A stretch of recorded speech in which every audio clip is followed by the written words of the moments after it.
H.O.M.E. Understand the mechanics and signs and use the essence of your very design. You seek knowledge because you have passion. Haters wishing to hold you back. Yes, sir. Yes, sir. Yes, sir. Yes, sir. Yo, welcome back to H.O.M.E, the House of Melanated Excellence. God, do you know what time it is, my brother? Shango. Yes. Bring it. Listen, Shango.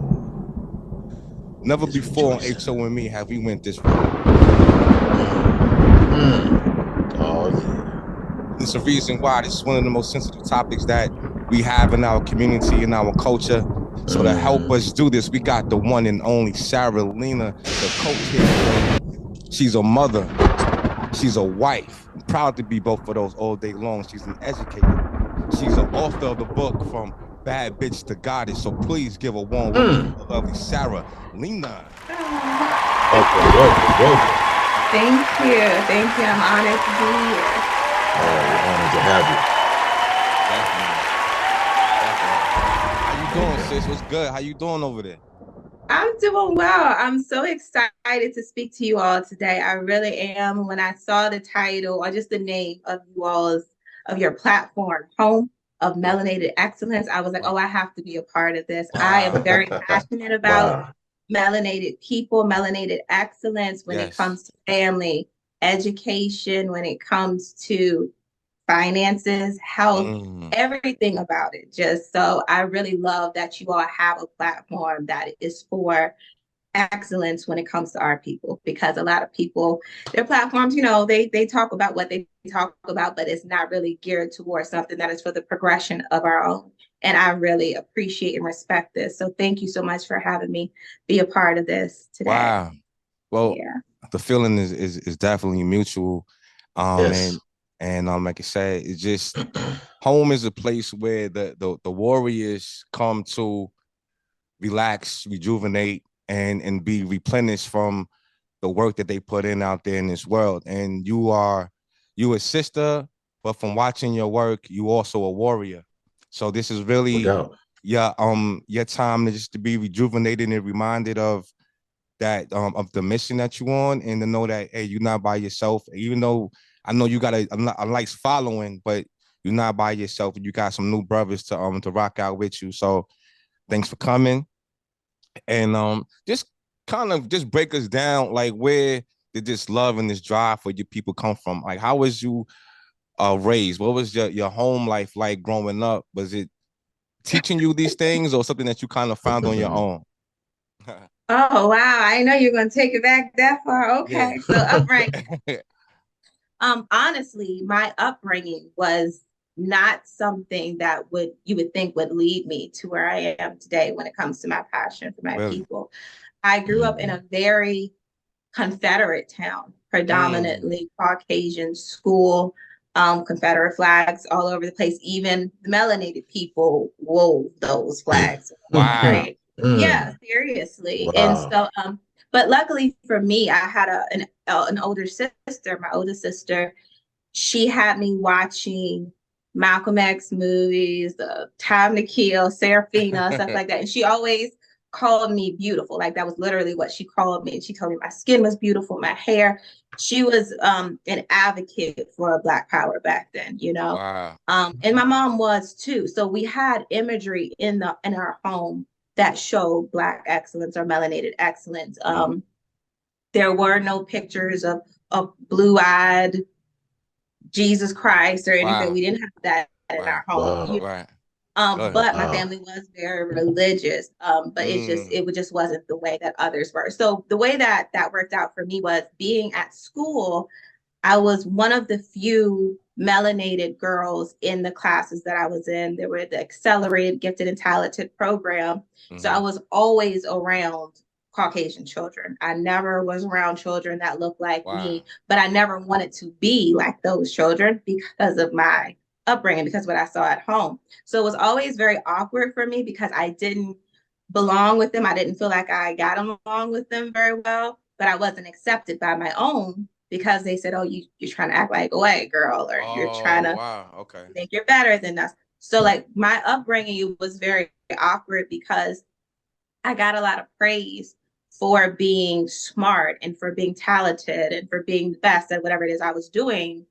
But then behind the scenes, elder sisters and elder brothers would like be pulling my coattail, like, oh, like you're a good representation of what a Black girl is supposed to be. And they would make me feel like I was supposed to compete with my own. Like, don't act like that, don't look like that, don't behave like that, keep doing what you're doing. But at the same time, I felt alone because I was like, I'm not accepted by these children and I want to be with my own. So anyways, by the time I reached middle school, I was like, I don't care about being accepted by them. I want to be around my own. But then I realized that the expectations of what it meant to be a Black girl they were very low.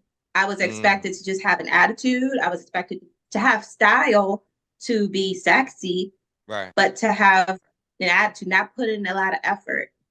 I wasn't expected to be smart. And I realized that even as I got older in adulthood, people would look at me and be like, oh, I'm so fascinated by you because of the way that you speak, or you're so articulate, or you're so classy, or you're so this, or you're so that. And it's almost as if being a Black woman or being a melanated woman, you can't be both. It's like you have to either be one or the other. And so I was always conflicted by that. I was always told by both sides that I just wasn't a Black woman. I wasn't Black enough. I wasn't this enough. And so both sides, wow.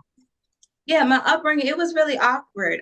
But what happened, what changed for me, was that, because after a while, I just didn't care. I was like, I'm just going to do what I want to do and behave how I care about what I care about. And so like Blackness or being melanated or being an original woman, none of that mattered to me until Sandra Bland. You all are familiar with who Sandra Bland was. Right. That is what changed my life. I cannot explain it in a way that makes sense, but I will try. Most people think I'm crazy when I tell this story, but at that time of my life, I was much younger. Of course, this happened like 8 years ago, and I was still teaching. I was working, but when that happened, I was on social media. I would get on social media and I talk crap, and I would just use it for no real reason at all. But then I came across a post where it was sharing that Sandra Bland had been arrested. Right. At that time, she hadn't made her transition, but it just showed the police stop and all of that. And that really disturbed me. Everything about it just disturbed me. And I didn't know why, because prior to that, nothing really bothered me that much when it came to like police brutality. It bothered me a little bit, but not the way this did. For some reason, it really like stuck with me. And I was posting on social media all the time. Like I was a jokester. It didn't mean anything to me. Like every day, multiple times a day, but it bothered me so bad I just logged out. I stayed off social media for at least 3 days. Wow. And after the third day, I said, okay, I don't know why this is triggering me so much. I'm gonna just get back on it. It's not a big deal, right? I got back on it. The first thing I saw was her mugshot with her eyes rolled in the back of her head. And they wanted us to believe that she hung herself in prison. And I was like, this doesn't feel right to me. Something inside of me that day just snapped. Right. And I haven't been the same ever since. But first, I was very angry. I was very mad at everyone that didn't look like us. Let's just put it like that. Right. And I realized that this hate, this resentment, this energy that I'm giving them is not helping anything. So I said, let me go ahead and change this to love for my own. And so I said, well, love my own. Let me see, what can I do to help? First, I need to study my own, because at first I was just studying what they gave me to study. That's where the education comes, to study what we want you to know. But I took the time and said, you know what, let me study my own. Why do we behave this way? Why do we act like this? What's wrong with our finances? What's wrong with our family? What's wrong with our health? Why are so many of us sick and dumb, deaf, and blind? Like, what's wrong with us? And so I just started doing some research, and it really actually started with me because I live in Virginia. Okay. So I started looking up the Virginia slave code laws. And when I looked up the Virginia slave code laws, one of the things that stuck out to me the most was one that said, if you were a slave, you had to be converted. If you came over here from a non-Christian or non-European country, you had to be converted into Christianity.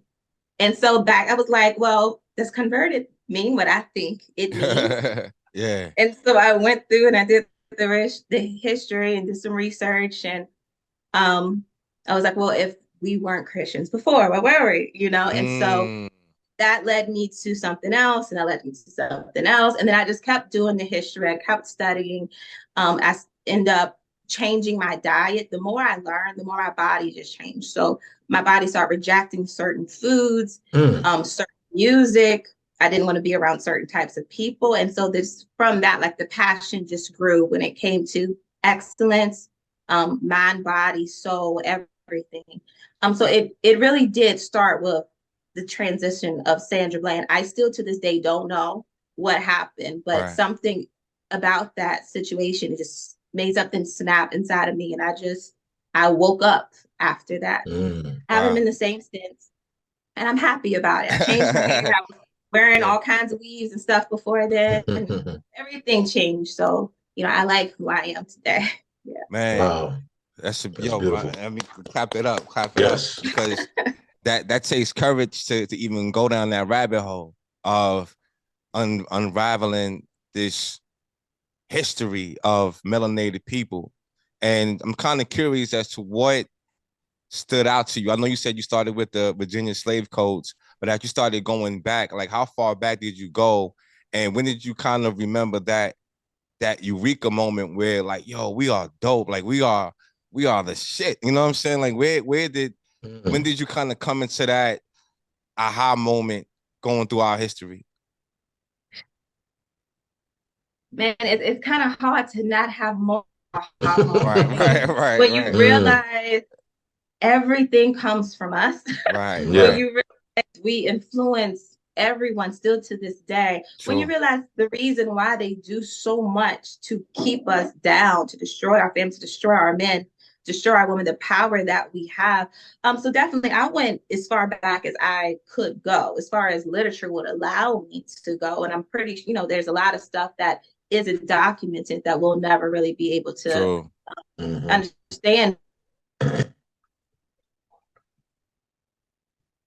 Anything dealing with comedic science, anything dealing with Native Americans, anything dealing with just the original people of every land, pretty much. When you're able to see that that's who we are, and you're able to see that when it comes to culture, when it comes to music, when it comes to just being the original everything, right? Everything. Then it's like, oh yeah, we are. I don't use that word, but that's who we are. We are the ish, True indeed. We are. So it it's kind of, I had multiple aha moments. I don't even know how to answer. Nah. I mean, that's what I would imagine. But sometimes the things that stick out to you, a little bit more than the rest of it. Like, like for me, it's like alchemy. Like every time I come across this alchemy, I get all giggly inside. I just love the term, and I love the the science and philosophy behind taking these base metals and turning them to gold. That's us taking music out the garbage and creating hip hop music. That's us taking the scraps of the food and creating soul food. So there's this continuously alchemical process that we always do.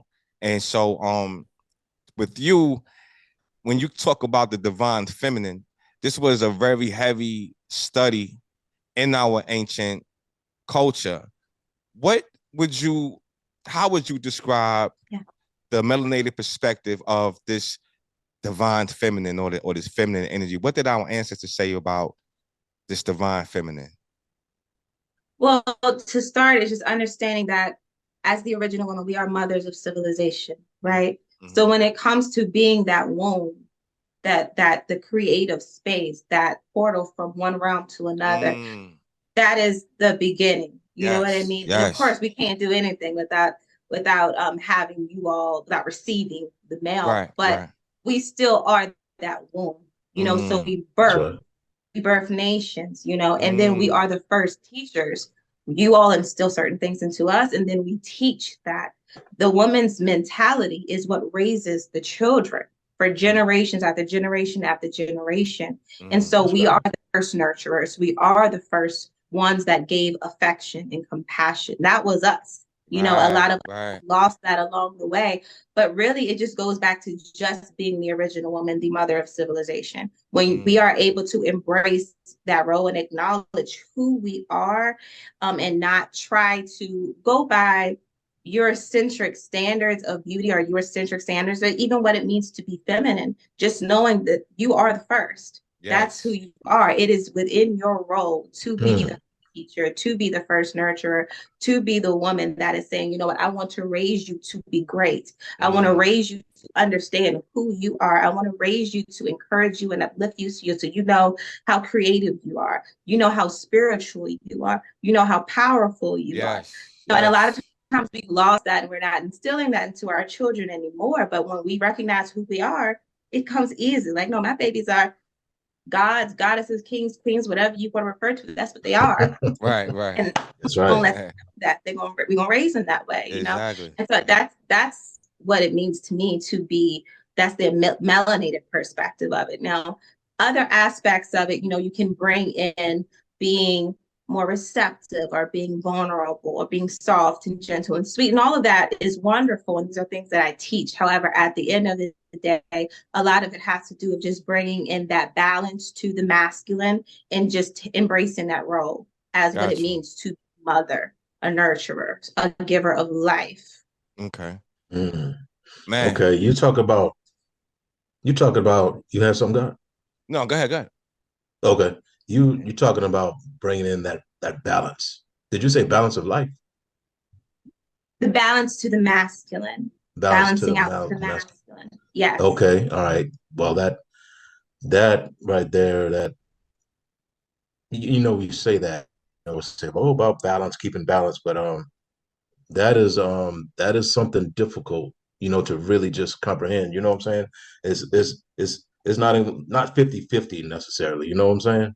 It's just more like it's an observation. It's almost like a harmony type thing. So Mm, when you say about seeking balance, you really have to pay attention.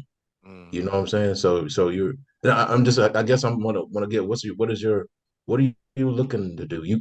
In order to seek balance, you got to bring something, right? So how are you looking to do that? Like how what is your mindset? You mean like within myself, or you mean like with just women in general? Yeah, How I am I guess seeking to with help you them? first. With you first, like, Oh, how are you? Yeah, how are you? how do I bring How are you? balance to my husband? No, how are you looking at it? I mean, how are you looking at to see what you bringing to the table in order to bring that balance, that Oh, harmony? Mm. Say, okay, is this is how do I how I. myself with bringing balance? Um, I'll start off by saying I look for in my husband. I will look at some of the qualities or attributes that he has that would be more masculine. So, for example, if he is a man that is a leader, right? He is a man that is going to be responsible. He's a critical thinker. He's disciplined, and all of these wonderful traits. Then I think, well, what is it that I can do to complement that? How can I bring balance to that? How can I even reflect that? Right. So when it comes to him being a problem solver, one of the ways that I will complement that is that I am able to receive his solutions. Right. I don't Mm, give him pushback. I actually come to him when it comes to making a decision. I get his input. I come to him and I ask for suggestions or recommendations because I know that he's a problem solver. One of the ways that I might bring balance to that is by making sure that that the emotions are still acknowledged and not just completely dismissed, right? So that there are in ways that I reflect that is by being a woman that focuses on the desired outcome. So as feminine women, we balance, complement, and reflect our men.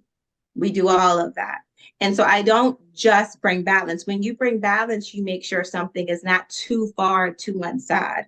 So, for example, outside of the problem solver one, let's say a man is a really good protector, right? The way I might bring balance to someone that is a really good protector is making sure that he is not paranoid all of the time. Just making Yeah, sure he's able to just chill out sometimes. It's okay. Just be at ease, right? right. One of the ways that I might compliment that is just allowing him to protect me, receiving that guidance or that instruction or that directive that's meant to keep me safe, right? The way that I might reflect that is providing a safe space for him to take off his cape when we get home, Got you. right? Or just making safe decisions that don't jeopardize his safety, right?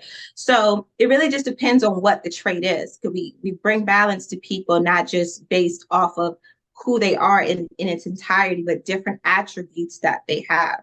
You can Mm, balance Okay. any one of those qualities. Does that make sense? makes a lot of sense. Yeah, it does.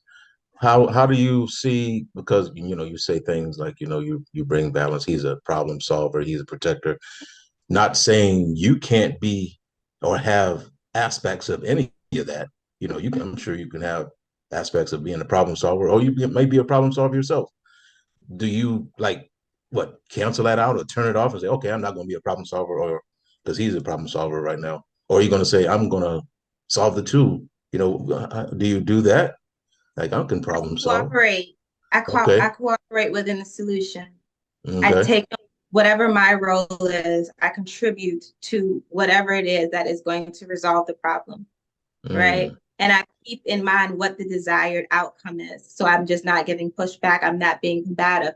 I don't go into it saying, well, this is what we need to do about it. It's like, okay, well, what do you think we should do about it? And he's going to receive my input. We can talk about it together. At the end of the day, ultimately, what he says is going to be done is what's going to be done. And I trust him enough to surrender in that area. But I'm not, mm. so no, I don't just sit there and just not think about a Right, solution, right, just right. Yeah, really yeah. that's going to happen anyway. But how I bring balance to that is I fall back and I allow him to use his critical thinking skills, because that's what you all do, your strategic planners. I allow him to be comfortable in that element. I Mm. accept that solution and I accept whatever my role is within the solution. So Got it's you. still, I'm solution oriented. I'm still helping solve the problem. I'm just I not in the Mm. lead role. got you. Gotcha, I, gotcha, gotcha. I think the biggest takeaway is that, you know, being solution oriented, right? Because as long as you understand the end goal, you're willing to do whatever it takes to get there. So if that means taking Right. a bigger role or a lesser role, that's bringing balance to that whole equation. So, and that's Mayat, That's right. right? That's what Mayat means That's is my yeah, having that balance psychology going on. And man, so we definitely gonna get Keeping into that. focus on the problem. Yeah, no, on the Keeping solution. focus on on the solution. Solution. Well, Yeah, what the problem is you're trying to solve, you yeah. know, That's because right. problems, That's right. you tend to bring up other things, you know, and lose focus of what the Yeah. problem was or is, you know, and then Oh we, yeah. battling like what we doing here, you know, Right, Oh it's yeah. That yeah. is so common, right. where couples will kind of lose sight of what they should be focusing on, which is, like you said, eliminating the problem. What they tend to do is they make each other the problem. So it's no Mm, longer the two of you versus the problem. It's either you're the problem or I'm the problem, and now you're my opponent. Now you're my enemy. yes. I need to prove you wrong. Now I need to discredit you. Now I need to critique you. Now I need to make you feel bad about yourself, as opposed to, well, what can we do Mm, eliminate this? What can we do to make this no longer a problem for us in general? So yeah, you're absolutely right. That happens a lot. Right. Um, And yeah. and that's a part of you know, communication, which we definitely gonna get into coming up. But you know, before we do that, I just want to get a better understanding of your role as a coach, because mm, I hear a lot of females, especially the ones that are, you could say, woke, or they're conscious, right? They have these mentors, right? These mentors got all kind of names. I mean, they got Christian Witch, or Yoni, what's the other, Yoni Supreme Witch? I don't know. You know what I'm saying? They got all these different names for these yeah. mentors, Uh-huh. and it sounds like it's helping, but a lot of times it can work adversely. So what's a difference between a coach and a mentor, if there is, and how did you come into this coaching realm for yourself? Okay, so well, I'm both a coach and a mentor. I mentor young ladies, teenagers, girls who don't really have that representation at home, or whose mothers are still learning themselves how to embrace their femininity or womanhood. When it comes to being a mentor, you're giving a lot of advice. You're leading by example. You're pretty much showing them this is the way to go. This is how you can handle this situation. As a coach, I help my clients develop new traits, develop new habits, new routines. I help them solve their problems, accomplish whatever their goals are, whatever it is they're hoping to achieve, but doing so as a feminine woman.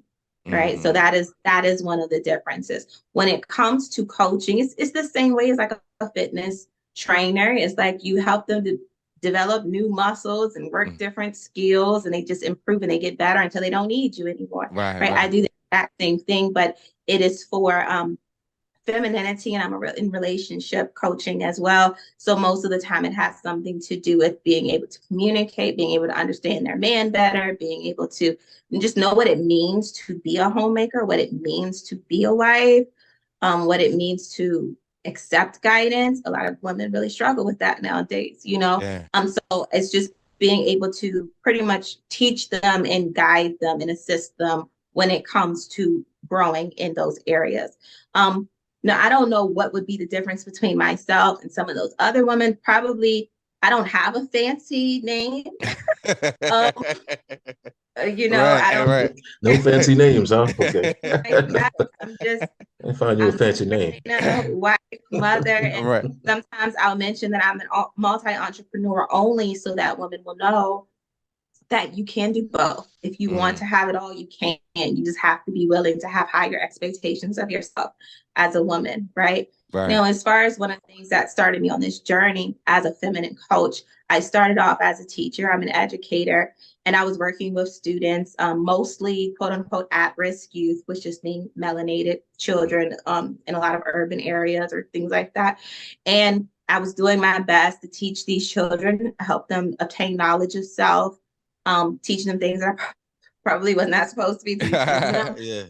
But I was moved to, and I really wanted to just help these children just grow and develop, you know. And at some point, it struck me as though I may be helping in a minor way. The trajectory of their lives isn't going to change, but so much as long as they continue going back into the same environments that they're going into. And most of those environments just so happen to be with single mothers. And when these children are being raised without the parental coalition of both a mother and a father, it does oftentimes lead to the woman playing the role of the disciplinarian, the provider, and all of this. So that kind of takes out the aspect of the nurturer, like we were talking about before, the affectionate one, the woman that your child feels safe and comfortable coming to you and being open and vulnerable and telling you what's going on in their lives. Like a lot of children don't feel comfortable sharing that with their mothers. A lot of children don't feel heard or understood or validated by their mothers, you know? And a lot of times moms, they don't have the energy for it. They don't have the time for it. They just got to focus on work. They just got to focus on survival, you know? And so again, it just made me want to help the family structure, because the family structure is very important. That is the foundation to everything else. Everything we learned about health, finances, how to communicate, what we learned about ourselves, whether we knew our history or not, all of that started at home. What we were taught, what we saw, what we witnessed, what we experienced, what we observed. And so if we can get the family dynamic back strong, then as a whole, our community will be stronger. And so I know to have a stronger family unit, there has to be a healthy relationship between man and woman outside of the bedroom. And so I'm thinking, okay, well, what can I do to help women have healthier relationships with men? One, we have to be able to embrace our femininity. We have to see value in being a woman and stop trying to compete with men and stop trying on the role of a man. And even if you have to work, you can still be feminine, right? And in teaching some women what they can do to prevent being in the single mother position, and the women who are, what they can do to still be able to attract a good man that is going to be a father figure in their children's lives. So to me, it really had a lot to do with just the youth and just my people in general. So that's how it started for me. Yeah. Man. Okay, so that's a cool. That's a lot to chew on. We're gonna take a small little intermission. We're gonna come back and we're gonna dive into it because I'm curious as to see, like, as you said, embracing this feminine. It just hit me that you don't really see that feminine, like, aura woman like that no more. You know what I'm saying? If you do see it, it's like very, very rare, or maybe on TV. So I'm gonna have to sit with that and really digest that right now. I'm trying to figure out who's like in the movies on TV right now where you can look at it and say that's the idea of what a feminine melanated woman looks like or carries herself like. You know what I'm saying? Like I just You're seen. probably not gonna see it. What's that? You're probably not gonna see it. They try to ensure that we don't want to be feminine, because the less feminine we are, the less healthy our relationships are going to be. Our relationships are. Our children are going to be educated by them. We're going to continue to work for them. We're not going to need you all. Then it just leaves you all out to be unneeded, unvalued, and it's going to lead you all to either being in jail or in the grave or something like that. That's what happens. It's all by design. Exactly. It's not by accident. Yeah, this is serious. All right. So, like I said, we can take a small intermission. We'll be right back with Sara Lena, the coach. You heard? Back, H.O.M.E. H-O-M-E. H-O-M-E.